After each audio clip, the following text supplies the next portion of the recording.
Assalamualaikum everyone. Today we are going to learn some interesting perks of independent learning.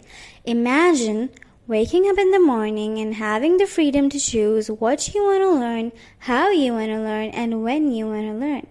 It is not a fantasy, but a reality. This is the practice of educating children at their own pace rather than making everyone climb a tree.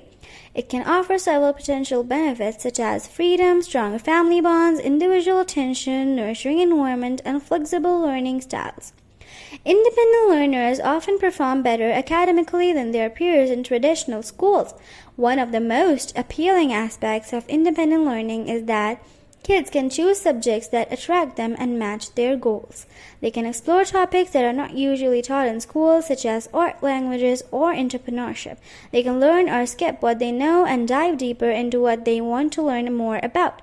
If you are considering independent learning, make sure to do your research and weigh the pros and cons carefully. Plan your day as per your routine. Thanks for watching.